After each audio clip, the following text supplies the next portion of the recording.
he's destroying so much wealth. I don't see how this does not anger the people, the oligarchs, the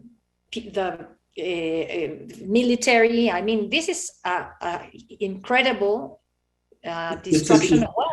it's stunning. So the question is, this: he's engaged in his propaganda war also, in addition to the actual fighting war. Um, it's all about the frame. If Putin can convince, and his political technology team can convince people that this is really about a war for Russia, a war to protect Russians, which is obviously not at all.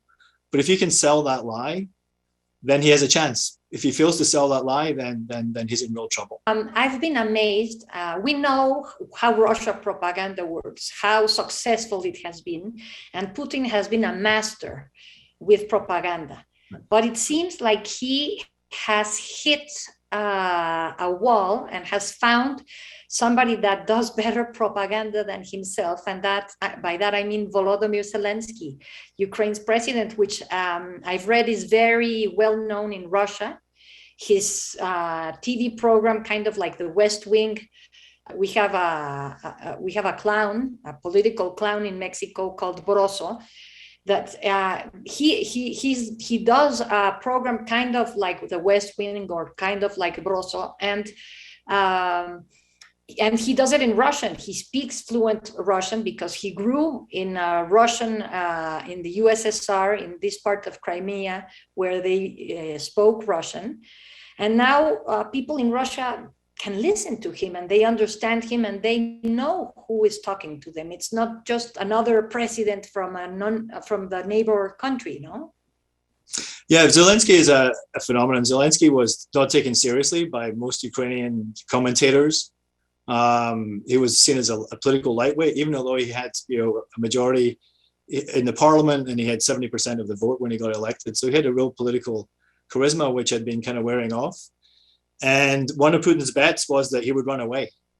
And instead of running away, he's brilliantly used his direct communication with both the Ukrainian people, the Russian people, and the international audience to kind of essentially live stream the whole war and his life. And it's been a huge hit, and he's now an international superstar. He comes from his propaganda team, his PR team has been amazing, and he's really made the best of it. He's also shown personal courage that many of us didn't really expect to see, and that authenticity and bravery really speaks to people, I think, in a really powerful way. And the contrast with the angry, crazy old man at the table in Moscow with no one within 20 meters of him is so sharp. So if you see all of this, then it's very convincing.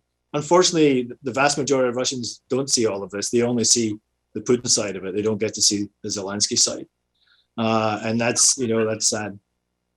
I've come to think that for Putin, he thought he was in the perfect place because he had a US president with Trump that was threatening with leaving NATO and making NATO basically obsolete.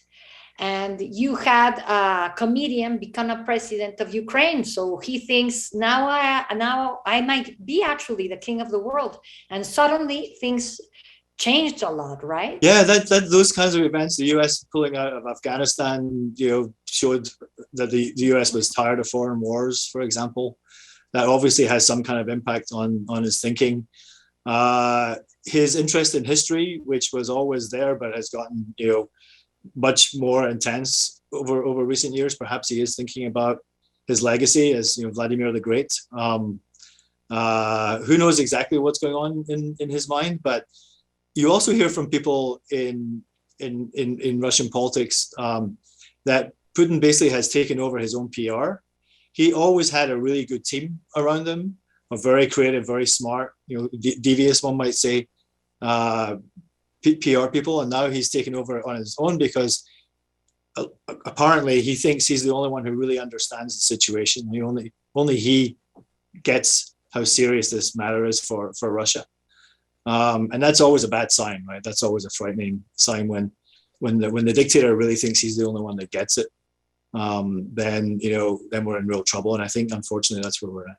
CIA Director Bill Burns testified at the House hearing yesterday, saying that Putin has no sustainable political endgame in the face of what's going to continue to be a fierce resistance from Ukrainians. Do you agree? And what does that mean for this war? Is it going to be a long war? Where do you see things stand? I wrote about this with a co-author in the Washington Post in December the 8th, before all of this happened, saying, essentially invading Ukraine is crazy, even if the war was successful. How are they going to hold the territory? Russia has been holding territory in Ukraine, two different parts of Ukraine already for 8 years. One of them, Crimea, they've held fairly well. But the other one, they've been unable to establish a secure government because they have to run through local gangsters. And they get in fights with each other, and you have some of them being assassinated, even by the Russians themselves. The idea that they could then spread that control over the whole of Ukraine, where the population is extremely hostile, is a fantasy. The Ukrainians are getting ready for an insurgency. We've seen what the insurgency in Afghanistan did to the Americans. The Americans have learned a lot about insurgency from this, and the Americans will support the insurgency. There's countries around, Poland, Hungary, Romania on the border, who would be supportive of the insurgency. And so all the conditions are there for a very successful, very damaging insurgency should the Russians try and occupy Ukraine or even large parts of Ukraine.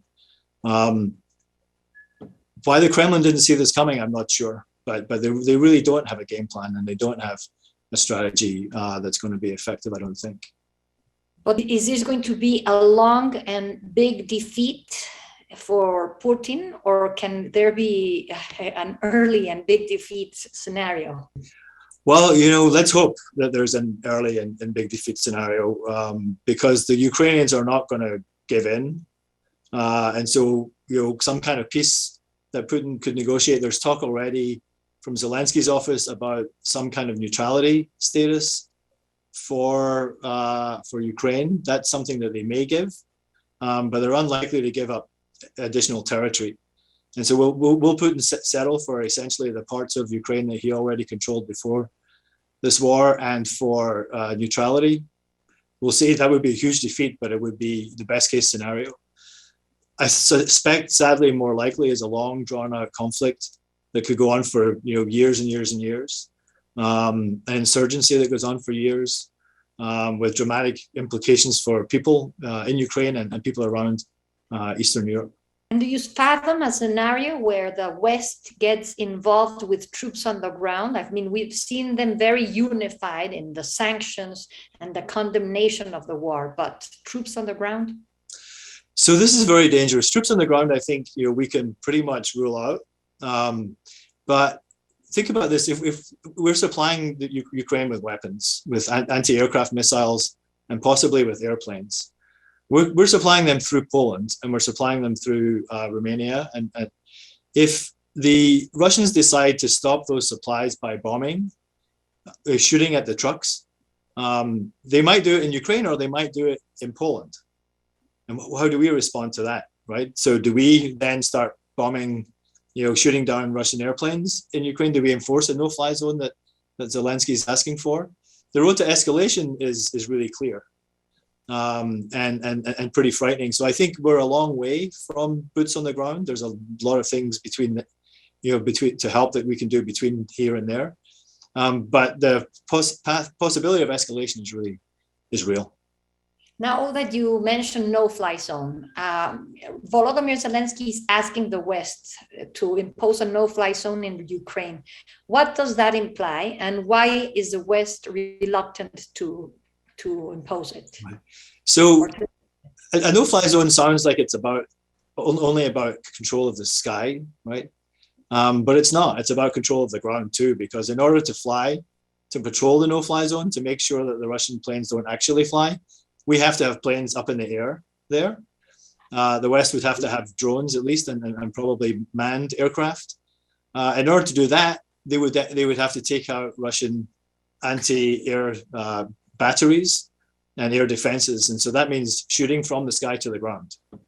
in order to take out Russian batteries. It means direct engagement with Russian forces. And that's a very, very serious escalation and a very dangerous escalation. I think what Washington is probably trying to do right now is equip the Ukrainians so that they can, gain at least, air equivalence or even air superiority, so they can enforce their own no-fly zone. And that's why they're asking for airplanes, and why the West and NATO are supplying them. I was reading Thomas Friedman in the New York Times yesterday, and he was saying that there's one thing worse than a strong Russia under Putin, and that's a weak Russia. And I would add a pariah, a country so isolated as we are seeing Russia become. What implications would that have geopolitically, Graeme? Yeah, so the implications are huge. On so many different levels. On one level, Russia is the second largest recipient of migrants in the world after the United States. So people immigrate to the US to work. The next biggest country is Russia, where people immigrate from Kyrgyzstan, from Kazakhstan, from all over Central Asia. Those people are as the Russian economy collapses and Russians start looking for work, it's going to put enormous strain on those societies. All across that part of Central Asia. So that's kind of almost like the first line of geopolitical ripples, if you like, from this. Russia is also going to be one of the parts of this war that doesn't get talked about. Is essentially what we've seen is Russia occupying Belarus. Belarus has become, they took in thousands of Russian soldiers. Russia now controls the border with Belarus, and so Belarus is de facto no longer a sovereign state, and that's already an expansion of Russian power. Then the West Europeans, this is a huge boost to NATO, which people have been questioning the strength of. We're going to see NATO get built up and built up and built up. The Baltic states have already asked for permanent NATO, US, and British and French garrisons across the Baltic states. So we're going to see something that resembles in a way the Cold War, with a very isolated Russia and a heavily armed West on Russia's borders. It's not going to be the same as the Cold War because Russia is going to be much weaker than the Soviet Union was. Russia doesn't have the same kind of ideological project that the Soviet Union has, but Russia nonetheless has lots of capacity to cause trouble. Whether it's through cyber attacks, whether it's through disinformation and propaganda, whether it's as a rallying point for far-right groups in the United States and Western Europe. And so an isolated, weak, defeated Russia is a serious problem.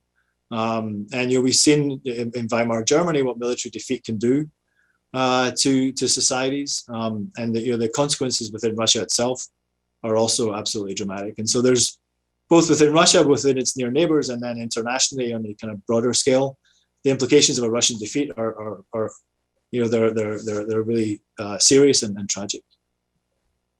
Graeme Robertson, thank you so much for giving us your analysis and for speaking to us today. It's my pleasure. Thank you for having me.